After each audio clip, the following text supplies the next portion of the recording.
সুপ্রিয় অনার্স তৃতীয় বর্ষের শিক্ষার্থীরা, আশা করছি তোমরা সবাই যে যেখানে আছো ভালো আছো এবং সুস্থ আছো। আজকে তোমাদের আমি যে বিষয়ের উপরে তোমাদের অনলাইন ক্লাসটি নিব সেটি হচ্ছে রাজনৈতিক সমাজতত্ত্ব কোর্স।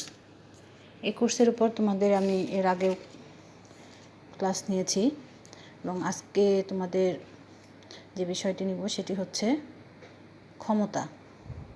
তোমাদের এই কোর্সের রাজনৈতিক সমাজতত্ত্ব কোর্সের যে মূল বিষয়, এর আগে পড়িয়েছিলাম যে রাজনৈতিক সমাজতত্ত্ব কী এবং এর প্রয়োজনীয়তা কেন, এই বিষয়টি কেন পড়তে হবে সে বিষয়ে আলোচনা করেছি।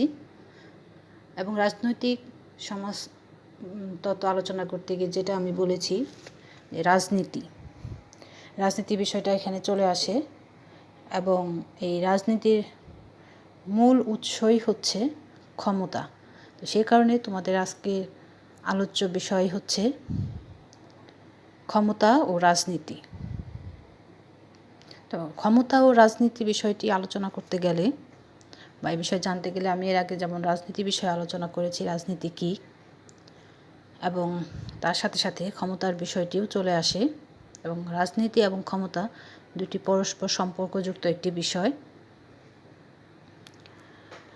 সে কারণে হচ্ছে ক্ষমতা সম্পর্কে তোমাদেরকে খুব ভালো একটি সুস্পষ্ট ধারণা রাখতে হবে। সেক্ষেত্রে আমরা বলতে পারি যে ক্ষমতা সম্পর্কে বিস্তারিত জানা প্রয়োজন। তো প্রথমে যেটা বললাম বা তোমাদের হচ্ছে আমি যে বিষয়টি সিলেক্ট করেছি আজকে, ক্ষমতা কী এবং বিভিন্ন প্রকারের ক্ষমতা, বিভিন্ন প্রকার মানে ক্ষমতাগুলো কীভাবে নির্ধারণ করা হয় বা নির্ধারিত হয়। যে কেউ শুধু বললেই হবে না যে আমি ক্ষমতাবান বা আমি অনেক ক্ষমতার অধিকারী, সেটা বললেই ক্ষমতা হয়ে যায় না। ক্ষমতার পিছনে বহু কারণ বিদ্যমান থাকে বা বহু শক্তি বা বিভিন্ন উপাদান পরিলক্ষিত হয়। তো রাজনীতির হচ্ছে প্রথম বা গুরুত্বপূর্ণ কথাই হচ্ছে ক্ষমতা। ক্ষমতা না থাকলে সেখানে কোনো কাজই সুষ্ঠুভাবে বা কোনো রাজনৈতিক দলই বলো বা যে কোনো প্রতিষ্ঠানই বলো, ক্ষমতাটা হচ্ছে মূল কথা। ক্ষমতা না থাকলে সে কোনো রাজনৈতিক দলই কোনো কাজ সফলভাবে সম্পন্ন করতে পারবে না বা কোনো প্রতিষ্ঠানও সফলভাবে কাজটি সম্পন্ন করতে পারবে না। তাহলে আমরা বলতে পারি, ওয়ালাইকুম আসসালাম, একজন সংযুক্ত হয়েছে এবং ভালো লাগছে এবং আশা করি আরও তোমাদের উপস্থিতিটা বাড়বে। এবং যারা অনলাইনে ক্লাসে যাদের সুযোগ আছে বা চেষ্টা করছো ক্লাস করার জন্য, তাদেরকে আমি ধন্যবাদ জানাই বা স্বাগত জানাই তোমরা তোমাদের এই আগ্রহটাকে ধরে রাখার জন্য। যাই হোক, এখন যেটা বলছি, ব্যক্তি থেকে গোষ্ঠী বা রাষ্ট্রীয় সকল পর্যায়ে, ব্যক্তি, গোষ্ঠী এবং রাষ্ট্রের সকল পর্যায়ে হচ্ছে মূল কেন্দ্রই হচ্ছে ক্ষমতা। ক্ষমতাই হচ্ছে মূল কেন্দ্র। এই ক্ষমতা ছাড়া কোনো রাজনৈতিক ব্যবস্থাই পরিচালিত হতে পারে না। মূল কথা হচ্ছে একটি রাষ্ট্রের রাজনৈতিক ব্যবস্থা পরিচালিত হয় কী দ্বারা? একটি রাষ্ট্রের রাজনৈতিক ব্যবস্থাটা পরিচালিত হয় সংবিধান মোতাবেক। তো একটি রাষ্ট্রের সংবিধান মোতাবেক যখন রাষ্ট্র পরিচালিত হয় এবং সেই সংবিধানের মধ্যে কি থাকে? সংবিধান হচ্ছে কি? তোমরা ফাইনালের উক্তিটা নিশ্চয়ই তোমাদের মনে আছে যে সংবিধান হলো ক্ষমতা সম্পর্কের আত্মজীবনী। আত্মজীবনী মানে কি? ক্ষমতা সম্পর্কে, মানে এখানে ক্ষমতা সম্পর্কে সকল বিষয়, যে কোনো ব্যক্তি, গোষ্ঠী বা রাষ্ট্রের সকল কার্যক্ষমতা সম্পর্কে এই সংবিধানে লিপিবদ্ধ করা থাকে। তো সংবিধানে যখন ব্যক্তি থেকে শুরু করে রাষ্ট্র, সরকার পর্যন্ত সকলের কতটুকু ক্ষমতার অধিকারী এবং এর ভিত্তিতে ব্যক্তি, গোষ্ঠী বা সরকার সকলে কতখানি ক্ষমতার অধিকারী হবে, হ্যাঁ, এবং তাদের পারস্পরিক সম্পর্ক, এই যে ব্যক্তি, গোষ্ঠী সকলের মধ্যে যে একটি পারস্পরিক সম্পর্ক বিদ্যমান থাকবে, সেই সম্পর্কটা কতটুকু থাকবে, সব কিছুই বা কেমন হবে সম্পর্ক একটি সরকারের সাথে, ব্যক্তির সাথে বা প্রতিষ্ঠানের সাথে, সব কিছুই কিন্তু এই সংবিধানে সুনির্দিষ্টভাবে লিখিত আকারে থাকে। তাই রাজনৈতিক ব্যবস্থাকে কি বলা যায়? ক্ষমতার বন্টন ব্যবস্থা বলা যেতে পারে, বা ক্ষমতার কর্তৃত্বমূলক বন্টন ব্যবস্থা বলা যায়। তো রাজনৈতিক ব্যবস্থাটা কি, যে এখানে সংবিধানের মাধ্যমে এই রাজনৈতিক ব্যবস্থাটা পরিচালিত হয় এবং ক্ষমতা হচ্ছে সংবিধানের আত্মজীবনী। তার মানে এই সংবিধানের মাধ্যমে সকল ব্যক্তি, প্রতিষ্ঠান বা সরকার কতটুকু ক্ষমতার অধিকারী এই সংবিধানে লিপিবদ্ধ করা থাকে। তো দেখা যাচ্ছে একটি রাজনৈতিক দল যখন নির্বাচনে অংশগ্রহণ করে বা তার আদর্শ বা কর্মসূচি বাস্তবায়নের চেষ্টা করে, তখন সে আদর্শ বা বাস্তবায়ন সম্ভব হয় তার ক্ষমতা অর্জনের মাধ্যমে। ক্ষমতা ছাড়া কিন্তু তার বা একটি রাজনৈতিক দল তার কর্মকাণ্ড কখনোই বাস্তবায়ন, তাদের যে আদর্শ বা কর্মসূচি যে দেয়া হয় জনগণের সামনে, তারা যে আদর্শ বা কর্মসূচিগুলো নির্বাচনের আগে তুলে ধরে, সেগুলো কিন্তু এই ক্ষমতা অর্জন ছাড়া কিন্তু তাদের পক্ষে এগুলো বাস্তবায়ন করা কখনোই সম্ভব হবে না। এছাড়া আমরা যে সরকারের কথা বলতে পারি, সরকারের কাজ কি? সরকারের কাজ হচ্ছে আইন প্রণয়ন করা, তার সেই আইনগুলো ব্যাখ্যাদান করা এবং বাস্তবায়ন করা। তো এই যে আইন প্রণয়ন করা, ব্যাখ্যা দেওয়া এবং এই আইনগুলো বাস্তবায়ন করতে গেলে সরকারকে কী করতে হবে? তাকে ক্ষমতা অর্জন করতে হবে। তো এই কাজগুলো বাস্তবায়ন করতে গেলেও তার কাজের মূল ভিত্তি হবে ক্ষমতা। তার যে ক্ষমতা না থাকে, তাহলে কিন্তু সে তার এই আইন প্রণয়নগুলো ব্যাখ্যা করা বা বাস্তবায়ন কখনোই করা তার পক্ষে সম্ভব হবে না। এছাড়া রাষ্ট্রের যে অনিয়ম, তারপর হচ্ছে বিশৃঙ্খলা বা যে কোনোভাবে রাষ্ট্রকে শৃঙ্খলাবোধে আনা বা রাষ্ট্রের সার্বভৌমত্ব রক্ষা করা, সকল বিষয়েই যদি সেগুলো রক্ষা করতে চায় একটি রাষ্ট্র, তখন তাকে বল প্রয়োগ হোক বা হুমকি দিয়ে হোক, তাকে কিন্তু এগুলো বাস্তবায়ন করতে গেলে তার ক্ষমতা অর্জন করতে হবে বা তার সেই ধরনের ক্ষমতা তার থাকতে হবে। তাহলেই কিন্তু তাহলেই সে এগুলো সঠিকভাবে প্রয়োগ করতে পারবে। তো সঠিক মাত্রায় যদি ক্ষমতাটা না অর্জিত হয়, সংবিধানেই ক্ষমতা অর্জনের একটি মাধ্যম, এবং সেই ক্ষমতাটা অর্জন করতে গেলে তাকে কী করতে হবে? বৈধ উপায়ে তাকে ক্ষমতা অর্জন করতে হবে। শুধু ক্ষমতা অর্জন করলেই হবে না, সেই ক্ষমতার পিছনে তার বৈধতা থাকতে হবে, জনগণের সমর্থন থাকতে হবে। তো অধিকাংশের ক্ষেত্রে সামাজিক সম্পর্কের অন্যতম উপাদান হচ্ছে ক্ষমতা। কারণ সামাজিক সম্পর্কের কেন অন্যতম উপাদান ক্ষমতা? এখানে সামাজিক সম্পর্ক বলা হচ্ছে এই কারণে যে ক্ষমতা সে নির্বাচিত হলো, সে ক্ষমতার অধিকারী হলো, কিন্তু সেই ক্ষমতার পিছনে যে সামাজিক সম্পর্ক বলতে সমাজের মানুষের অংশগ্রহণ বা সমাজের মানুষের সমর্থন আছে। হ্যাঁ, সমাজের মানুষের সমর্থনের মাধ্যমেই কিন্তু একটি রাষ্ট্রে রাজনৈতিক দল বা সরকার ক্ষমতায় আসে এবং ক্ষমতায় টিকে থাকে। তো সমাজের মানুষের সমর্থন ছাড়া বা তাদের সহযোগিতা ছাড়া কিন্তু ক্ষমতা অর্জন করা সম্ভব নয়। তো সেই কারণে বলা হচ্ছে যে ক্ষমতা হলো সমাজে এক ব্যক্তি বা গোষ্ঠী দ্বারা অন্য ব্যক্তি বা গোষ্ঠীর বা সমাজের কর্মকাণ্ডকে নিয়ন্ত্রণের সামর্থ্য। কি বলা হচ্ছে? ক্ষমতা হলো সমাজে যে ব্যক্তি বা গোষ্ঠী থাকবে, সেই সমাজের ব্যক্তি বা গোষ্ঠী অন্য কোনো গোষ্ঠী বা সমাজের কর্মকাণ্ডকে নিয়ন্ত্রণের সামর্থ্য। এবং এই সামর্থ্যটা কি শুধু একজন ব্যক্তির পক্ষে কিন্তু ক্ষমতাবান হওয়া সম্ভব নয়।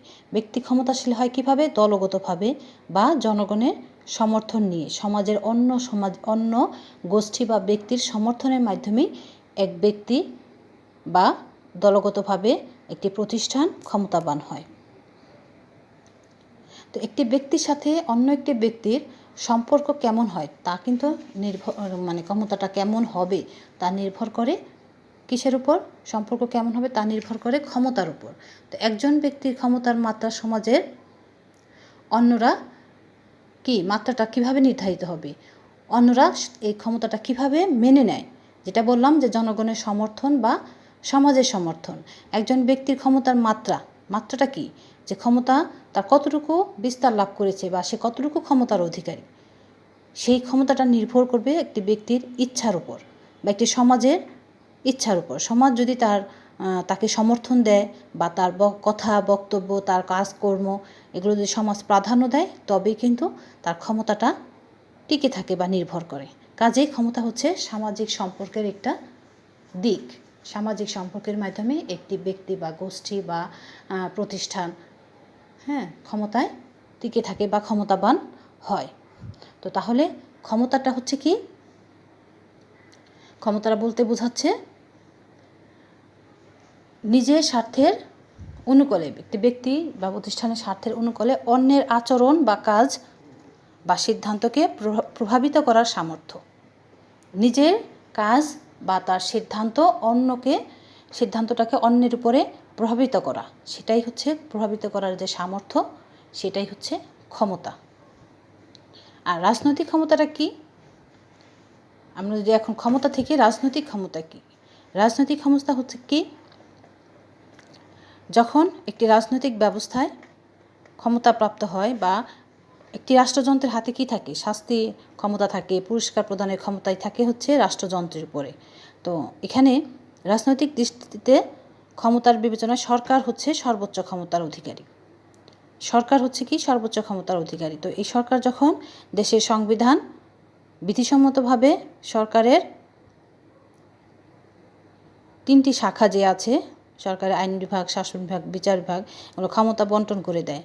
তো এই রাজনৈতিক ব্যবস্থায় সরকার সর্বোচ্চ ক্ষমতা ভোগ করে এবং এই সরকার সর্বোচ্চ ক্ষমতার অধিকারী হয় এবং তার ক্ষমতাটা কি? তার ক্ষমতা হচ্ছে বৈধ অবস্থায় বৈধতা দেওয়া হয়। এখানে সরকার যখন ক্ষমতায় টিকে থাকে তখন কি সে, তার মানে গণতান্ত্রিক ব্যবস্থার কথা যদি আমরা বলতে চাই, যে গণতান্ত্রিক ব্যবস্থায় ক্ষমতার বৈধতা থাকে পুরোপুরি। এখানে জনগণের সমর্থনের মাধ্যমে এখানে সরকার ক্ষমতাপ্রাপ্ত হয়। তো এখানে ক্ষমতা, গণতান্ত্রিক ব্যবস্থায় ক্ষমতার বৈধতা থাকে। একনায়কতান্ত্রিক যে ব্যবস্থাটা আছে সেখানে কি? সেখানে দেখা যাচ্ছে জনগণের সমর্থন ছাড়া এখানে বল প্রয়োগের পর্যায়ে চলে যায় ক্ষমতাটা। এখানে বল প্রয়োগের মাধ্যমে ক্ষমতাটা এখানে কার্যকর দেখা যায়। আবার সমাজতান্ত্রিক ব্যবস্থায় ক্ষমতাকে বৈধতা থাকে। এখানে সমাজতান্ত্রিক ব্যবস্থায় ক্ষমতার বৈধতা থাকে, ক্ষমতা টিকে থাকে। তাহলে আমরা রাজনৈতিক ক্ষমতা বলতে কি বোঝাই? রাজনৈতিক ক্ষমতা বলতে বোঝাই সরকারের বৈধ কর্তৃত্ব, জনগণের ক্ষমতা, তারপরে এবং জনপ্রতিনিধির সমন্বয়ে গঠিত আইনসভার ক্ষমতাসহ অন্যান্য রাজনৈতিক বা সরকারি প্রতিষ্ঠানাদিতে কর্মরত অধস্তনদের উপর বৈধ কর্তৃত্ব সম্পন্ন ব্যক্তি বা ব্যক্তিবর্গের ক্ষমতাকে বুঝতে পারি। তার মানে আমরা কী এখানে আমরা যে এর আগে কথাগুলো বললাম, সেখানে কি হবে? রাজনৈতিক ক্ষমতার ক্ষেত্রে বৈধ কর্তৃত্ব থাকতে হবে, সেখানে জনগণের ক্ষমতা দেখা যাবে এবং জনপ্রতিনিধির সমন্বয়ে গঠিত আইনসভার ক্ষমতাসহ অন্যান্য রাজনৈতিক বা সরকারি যে প্রতিষ্ঠান আছে, সেখানে প্রতিষ্ঠানে যে কর্মরত অধস্তন ব্যক্তি আছে, তাদের বৈধ কর্তৃত্ব, তাদের উপর সরকার কি করছে? বৈধ কর্তৃত্ব সম্পন্ন ব্যক্তি বা ব্যক্তিবর্গের ক্ষমতাকে বোঝাই হচ্ছে রাজনৈতিক ক্ষমতা। তো এটা হচ্ছে আমাদের গেল রাজনৈতিক ক্ষমতা। এখন ক্ষমতার নির্ভর করে বিভিন্ন বিষয়ের উপর। ক্ষমতার মধ্যে বিভিন্ন প্রকার আছে। তার মধ্যে আমরা যেটা বলতে পারি যে এখানে প্রথমে যেটা বলেছি যে ক্ষমতা হচ্ছে দলগতভাবে ব্যক্তি, বিশেষ করে সরকারি কাজ বা সিদ্ধান্ত প্রভাবিত করে, তাই না? ব্যক্তিগতভাবে বা দলগতভাবে সরকারি কাজ এবং সিদ্ধান্তকে প্রভাবিত করে। তো এটা হচ্ছে ব্যক্তিগত পর্যায়ের সুযোগ এই রাজনৈতিক ব্যবস্থা নেই। ব্যক্তিগতভাবে ক্ষমতা চর্চার সুযোগ কিন্তু রাজনৈতিক ব্যবস্থায় নেই। এবং একজন ব্যক্তি কোনো সরকারি দপ্তরে নির্বাচিত হয়ে ক্ষমতাপ্রাপ্ত হতে পারে। তো সে কারণেই ক্ষমতাকে দুই ভাগে আমরা ভাগ করে দেখাতে পারি। সেটা হচ্ছে আনুষ্ঠানিক ক্ষমতা, আরেকটা হচ্ছে অনানুষ্ঠানিক ক্ষমতা।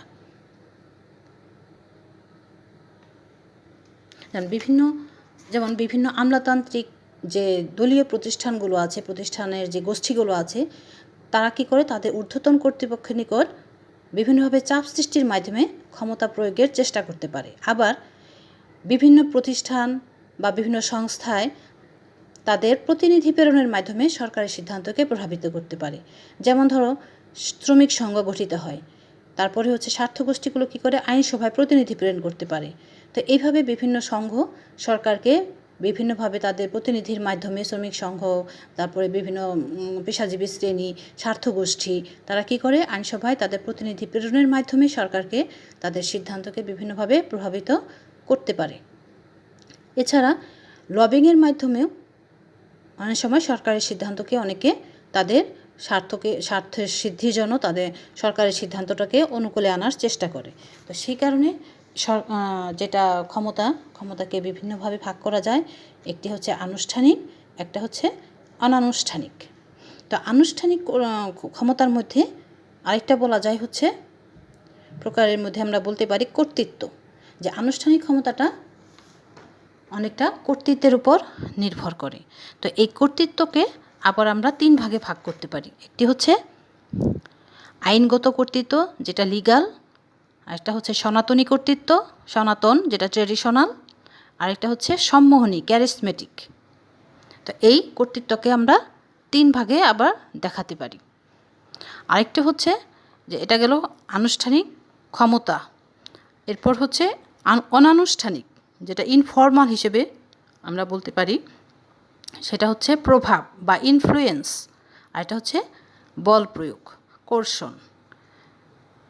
তো এই হচ্ছে ক্ষমতার বিভিন্ন প্রকারভেদ। একটি হচ্ছে আনুষ্ঠানিক, অনানুষ্ঠানিক। আনুষ্ঠানিককে আমরা আবার কর্তৃত্ব হিসেবে দেখাতে পারি, যে কর্তৃত্বটা আনুষ্ঠানিকভাবে হতে হবে। তারপর হচ্ছে লিগাল, সনাতন, সম্মোহনী। আর অনানুষ্ঠানিকের মধ্যে হচ্ছে প্রভাব আর বল প্রয়োগ। তো সেক্ষেত্রে আনুষ্ঠানিক কর্তৃত্বটা কি, যেটা হচ্ছে বিধিসম্মত, তাই না, বা বৈধ ক্ষমতা।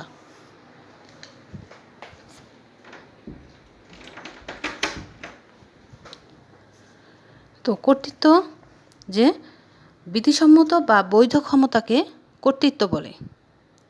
অর্থাৎ বৈধ অবস্থায় প্রাপ্ত ক্ষমতাকে, যে বৈধ পন্থায়, মানে বৈধ উপায়ে, যেটা বৈধ উপায়ে যেমন সরকার নির্বাচিত হয় একটি রাষ্ট্রে বা গণতান্ত্রিক সরকার ব্যবস্থায়, এখানে কি জনগণের পূর্ণ সমর্থন থাকে। জনগণের পূর্ণ সমর্থনের ভিত্তিতে সরকার, একটি রাজনৈতিক দল বা গোষ্ঠী নির্বাচিত হয় এবং তারা ক্ষমতায় অধিষ্ঠিত হয়। তাহলে যে কোনো ব্যক্তি, গোষ্ঠী বা প্রতিষ্ঠানের এমন ক্ষমতাটাকে বলা হয় কর্তৃত্ব। সরকার যেমন বৈধ উপায়ে গঠিত হয়, তারপরে যে কোনো প্রতিষ্ঠানের একজন উচ্চতর কর্তৃপক্ষ থাকে, সে কর্তৃত্ব বা ক্ষমতার অধিকারী হবে, তাকে সেই প্রতিষ্ঠানের সকলের সদস্যদের সম্মতির ভিত্তিতে সে প্রতিষ্ঠান প্রধান হিসেবে দায়িত্ব পালন করে। তো এইভাবেই দেখা যাচ্ছে একজন ক্ষমতাপ্রাপ্ত হয়। তার মানে কর্তৃত্বটা হচ্ছে, বৈধ ক্ষমতাটাই হচ্ছে কর্তৃত্ব।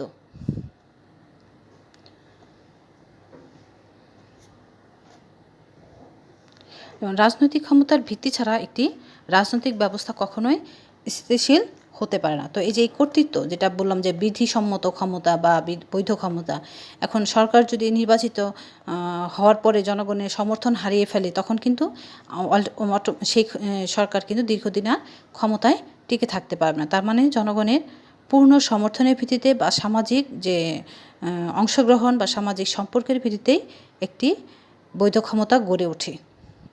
এটাই হচ্ছে কর্তৃত্ব। তো কর্তৃত্বর ক্ষেত্রে আবার বিভিন্ন ধরনের ভাগ আছে।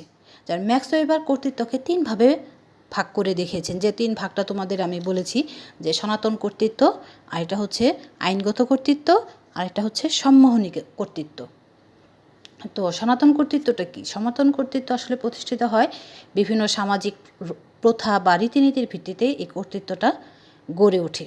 যে মানুষের মধ্যে বিভিন্ন সামাজিক প্রথা বা রীতিনীতির প্রতি শ্রদ্ধাবোধ, তার বিশ্বাস, এগুলোর ভিত্তিতে কিছু বা ধর্মীয় কিছু ঐতিহ্য, এগুলোর ভিত্তিতে এই কর্তৃত্বটা গড়ে ওঠে। যেমন আমরা দেখি যে ব্রিটেনে, সেখানে রাজা বা রানী সেখানে ক্ষমতায় অধিষ্ঠিত থাকে, সেটা তারা ব্রিটেনের জনগণ, দেখা গেল ব্রিটেনের জনগণ এখনও তারা ওই সামাজিক প্রথা বা রীতিনীতিতে বিশ্বাস করে, শ্রদ্ধাবোধ করে, হ্যাঁ, তাদের এর প্রতি আনুগত্য আছে। সেই কারণেই কিন্তু এই ব্রিটেনের রাজতন্ত্রটা এখনও টিকে আছে। তো এটাই হচ্ছে সনাতন কর্তৃত্ব। আরেকটা হচ্ছে আইনগত কর্তৃত্ব। এটি একটি নিয়ম নীতির উপর নির্ভরযোগ্য কর্তৃত্ব। এটা হচ্ছে বৈধ রাজনৈতিক ক্ষমতা। এখানে আইনগতভাবে এই ক্ষমতাটা প্রতিষ্ঠিত। এখানে যে এই রাজনৈতিক ব্যবস্থায় যে দায়িত্ব পালন করবে বা যে ক্ষমতার অধিকারী হয়, সেটা হচ্ছে বিভিন্নভাবে আইনগতভাবে এর স্বীকৃতি আছে এবং এটা সমাজে বিধিসম্মতভাবে প্রতিষ্ঠিত। সেটাই হচ্ছে আইনগত কর্তৃত্ব। যেমন দেশের রাষ্ট্রপতি নির্বাচিত হওয়া বা রাষ্ট্রপতি থাকা, প্রধানমন্ত্রী বা অন্যান্য দপ্তরের যে প্রধান, এর ক্ষমতাগুলো বা কর্তৃত্বগুলো সবই কি এগুলো বিধিসম্মতভাবে বা আইনগতভাবে সুনির্দিষ্ট নিয়মনীতির মাধ্যমে বা সংবিধান মোতাবেক এগুলো প্রতিষ্ঠিত করা আছে। সংবিধানে এগুলোর সুস্পষ্ট উল্লেখ করা আছে। সে কারণে এই কর্তৃত্বগুলো হচ্ছে আইনগত বা বিধিসম্মত কর্তৃত্ব বলা হয়। এছাড়া আরেকটা হচ্ছে সম্মোহনী কর্তৃত্ব। এটি হচ্ছে কি, এটাকে বলা হয় অসাধারণ ব্যক্তিত্ব সম্পন্ন বা গুণসম্পন্ন ব্যক্তির প্রতি জনগণের যে আকর্ষণ, এই আকর্ষণের ভিত্তিতে এই সম্মোহনী কর্তৃত্বটা গড়ে ওঠে। বিভিন্ন দেশের বিভিন্ন ধরনের রাজনৈতিক পরিস্থিতিতে বিপ্লবের মাধ্যমে যখন কোনো ব্যক্তি বা গোষ্ঠী জনগণকে প্রভাবিত করার জন্য যোগ্যতা অর্জন করে, বা তাদের প্রতি জনগণ আকৃষ্ট হয় এবং জনগণ তাদের কথা মেনে চলে, তাদের প্রতি আনুগত্য প্রকাশ করে। যে কোনো নেতা হতে পারে, সেটা যে কোনো ব্যক্তি বা গোষ্ঠী হতে পারে, যে কোনো দল হতে পারে। এগুলোর উপরে যে সম্মোহনী একটা আনুগত্য, সম্মোহনী কর্তৃত্ব বলা হয় এটাকে। যেমন আমরা উদাহরণ হিসেবে বলতে পারি মার্টিন লুথার কিংয়ের কথা বলতে পারি, মহাত্মা গান্ধীর কথা বলতে পারি, আমাদের দেশে শেখ মুজিবুর রহমানের কথা বলতে পারি। এগুলো সম্মোহনী কর্তৃত্বের উপর গড়ে ওঠে। এগুলো গড়ে ওঠে সাধারণভাবে একটি মানুষের প্রতি একটি মানুষের মানসিক মিল, বন্ধন, বিশ্বাস, এগুলো থেকে। এই সম্মোহনী কর্তৃত্বটা খুবই শক্তিশালী, কিন্তু আবার অনেক সময় এই কর্তৃত্বটা অনেক ক্ষেত্রে ক্ষণস্থায়ী হিসেবে দেখা দেয়। এর কোনো স্থায়িত্বের কোনো সীমিত কোনো সময়সীমা নেই। কিন্তু আইনগত এবং বৈধ কর্তৃত্বের যেমন একটি নির্দিষ্ট সময়সীমা বা আইনগতভাবে নির্দিষ্ট করে দেওয়া আছে যে এই সময়সীমার মধ্যে সে এতটুকু ক্ষমতার অধিকারী। সরকার এক এক দেশে সরকার এক এক সময় পর্যন্ত নির্বাচিত হবে, কোন প্রতিষ্ঠানের প্রধান সে কত সময়ের জন্য নির্বাচিত হবে, এগুলো কিন্তু বিধিসম্মতভাবে বা আইনগতভাবে লিপিবদ্ধ করা থাকে। কিন্তু এই সম্মোহনী শক্তির বা সম্মোহনী কর্তৃত্বের কোনো বিধিবদ্ধ কোনো সময়সীমা নেই। তো এটাই হচ্ছে তাহলে আমরা বলতে পারি সম্মোহনী কর্তৃত্ব, যেটা হচ্ছে ক্ষণস্থায়ী কিন্তু এটা খুবই শক্তিশালী। এই সম্মোহনী কর্তৃত্বের বলয়ে দেশের অনেক বড় বড় পরিবর্তন ঘটে থাকে। এই হচ্ছে কর্তৃত্ব। তারপর প্রকারভেদের মধ্যে আমরা যেটা বলতে পারি, আর এটা বলেছে প্রভাব। ক্ষমতার ক্ষেত্রে প্রভাব, এটা হচ্ছে অনানুষ্ঠানিক ক্ষমতা। অনানুষ্ঠানিক ক্ষমতার মধ্যে প্রভাব, আর এটা হচ্ছে বল প্রয়োগ, প্রভাবিত করার ক্ষমতা। এটা কিন্তু আমরা আনুষ্ঠানিকভাবে কিছু বলতে পারি না। এটা হচ্ছে অনানুষ্ঠানিক ক্ষমতা বা শক্তি, যেটা কোনো বিধি বিধান বা আইনগত অবস্থানের উপর নির্ভর করে না। এটা ব্যক্তিগত বা গোষ্ঠীগত। প্রভাব কি? প্রভাব হতে পারে ব্যক্তির আকর্ষণের মাধ্যমে, সম্পদ, তারপরে হচ্ছে সামাজিক প্রতিপত্তি বা অন্যকে কারো ব্যক্তিগত জ্ঞান, অভিজ্ঞতা, এগুলোর ভিত্তিতে অন্যের আচরণকে প্রভাবিত করার যে ক্ষমতা, সেটাই হচ্ছে প্রভাব। মানে সেগুলো তোমার শুধুমাত্র এটা আইনগত অবস্থানের উপর নির্ভর করে না, এটা নির্ভর করে ব্যক্তির সম্পদ, প্রতিপত্তি, শক্তি, জ্ঞান, তারপরে হচ্ছে অভিজ্ঞতা, এগুলোর উপরে এই প্রভাবটা নির্ভর করে। একটা ব্যক্তির আচরণও সে তার ব্যক্তিগত গুণের মাধ্যমে অন্যের আচরণকে প্রভাবিত করার যে শক্তি, সেটাই হচ্ছে প্রভাব। তাহলে প্রভাব বলতে বোঝায় অন্যের আচরণকে প্রভাবিত করার ক্ষমতা। এটি হতে পারে কিসের মাধ্যমে? সামাজিক অবস্থান, অর্থের মাধ্যমে, অর্থ প্রতিপত্তি, এভাবে এর মাধ্যমে সে কী করে অন্যের আচরণকে বা কর্মকে প্রভাবিত করতে পারে। এই প্রভাব হতে পারে নিজের স্বার্থে, হতে পারে জনগণের কল্যাণের জন্য, হতে পারে। এবং একটি ব্যক্তির শুধু সামাজিক প্রতিপত্তি, শিক্ষা, অভিজ্ঞতা থাকলেই হবে না, সেই ব্যক্তির ইচ্ছা থাকতে হবে। ইচ্ছা না থাকলে কিন্তু সে এই প্রভাবিত করার ক্ষমতাটা তার থাকবে না। তার মানে কি, একজন ব্যক্তি, তার ব্যক্তির প্রভাব একটি সমাজে থাকবে কি থাকবে না, সেটা কিন্তু সেই ব্যক্তির অভিপ্রায়ের উপরও অনেকটা নির্ভর করে। তাহলে প্রতিপত্তির সাথে অভিপ্রায়ের সমন্বয় থাকাটা খুবই প্রয়োজন। আর একজন ব্যক্তির প্রতিপত্তি হতে পারে কি সম্পদ, অভিজ্ঞতা, শিক্ষা, যেগুলোর কারণে সমাজে তার গ্রহণযোগ্যতার সৃষ্টি হয় এবং এই গ্রহণযোগ্যতাটা কি তাকে অন্যের আচরণকে প্রভাবিত করার চেষ্টা থাকতে হবে। আবার সেই চেষ্টা সে সফল হতেও পারে, আবার নাও হতে পারে। একটি হচ্ছে প্রভাবের মধ্যে আবার দু ধরনের প্রভাব আমরা দেখতে পাই। একটি হচ্ছে প্রকৃত প্রভাব আর এটা হচ্ছে কার্যকর প্রভাব। প্রকৃত প্রভাবটা কি নির্ভর করে তার নির্ভর করে অর্থ প্রতিপত্তির পরিমাণ আর তার দক্ষতার উপর। অন্যদিকে প্রকৃত প্রভাবটা হতে পারে ব্যক্তির প্রয়োজনীয় দক্ষতার অভাবে বা তার অর্থ প্রতিপত্তি পূর্ণ ব্যবহার করতে ব্যর্থ হয়। প্রকৃত প্রভাব কি কম হতে পারে কিভাবে? যদি সে তার দক্ষতার অভাবে বা অর্থ প্রতিপত্তি সঠিক ব্যবহার করতে সে ব্যর্থ হয়, তখন কিন্তু তার প্রকৃত প্রভাবটা কম হতে পারে। তার মানে তার ব্যবহারের দক্ষতা থাকতে হবে, তবেই সে প্রকৃত প্রভাবিত করার ক্ষমতা সে অর্জন করতে পারবে। আবার প্রতিপত্তি অনেকের থাকলেও বা সামাজিক সম্পদ থাকলেও সবাই কিন্তু সমানভাবে প্রভাবিত করতে পারে না। তো এই প্রভাবিত করার ক্ষমতাটাকে আমরা তিনভাবে দেখতে পাই। একটি হচ্ছে তার মাত্রা, একটি হচ্ছে এলাকা, আর এটা হচ্ছে তার পরিধি। মাত্রাটা কি? মাত্রা বলতে বোঝায় সে অন্যের আচরণকে কতখানি প্রভাবিত করতে পারে। আর এলাকা বলতে বোঝায় সে কতটুকু এলাকা জুড়ে সে প্রভাবিত করতে পারে বা কতজন লোককে সে প্রভাবিত করতে পারে। সে 100 লোককে প্রভাবিত করে কেউ, আবার কেউ হচ্ছে 500 ব্যক্তিকে প্রভাবিত করতে পারে। তাহলে কে বেশি প্রভাবিত করতে পারে? যে 500 ব্যক্তি লোককে প্রভাবিত করে সেই বেশি প্রভাবিত করার ক্ষমতা রাখে। আবার পরিধির মানে সে তার ক্ষেত্রটা কতটুকু, সে কতটুকু এলাকা জুড়ে সে প্রভাবিত করতে পারে। সে বা পরিধি বলতে একটা বিষয়কে সামাজিক বিষয়কে প্রভাবিত করতে পারে, না আর্থসামাজিক বিষয়কে প্রভাবিত করতে পারে, নাকি রাজনৈতিক বিষয়কে প্রভাবিত করতে পারে। একজন ব্যক্তি শুধু সামাজিক বিষয়কে প্রভাবিত করার যোগ্যতা রাখে, কিন্তু আরেকজন ব্যক্তি আর্থসামাজিক প্লাস রাজনৈতিক বিষয়কে প্রভাবিত করতে পারে। তাহলে কে বেশি প্রভাবিত করার অধিকারী? সে যে আর্থসামাজিক রাজনৈতিক সকল বিষয়ে যে প্রভাবিত করার অধিকারী সেই কিন্তু বেশি ক্ষমতাবান। তাই এইভাবে যে অনেকের ক্ষমতাটাও নির্ভর করে প্রভাবিত করার যোগ্যতার উপর, সে তার কতটুকু যোগ্যতা আছে। শুধু অর্থশক্তি প্রতিপত্তি থাকলেই সে প্রভাবিত করতে পারবে বা সে বেশি ক্ষমতার অধিকারী সেটা কিন্তু না। তাহলে তাকে সেই ধরনের কার্যকর দক্ষতা থাকতে হবে, তার চেষ্টা থাকতে হবে, প্রভাবিত করার যোগ্যতা থাকতে হবে, তবেই সে বেশি ক্ষমতাশীল হতে পারবে। এটাই হচ্ছে প্রভাব। আরেকটা হচ্ছে কি অনানুষ্ঠানিক ক্ষমতার মধ্যে শক্তি বা বল প্রয়োগ। অনেকে বল বা চাপ প্রয়োগ করেও নিজের স্বার্থের অনুকূলে অন্যের মতামতকে প্রভাবিত করার চেষ্টা করে।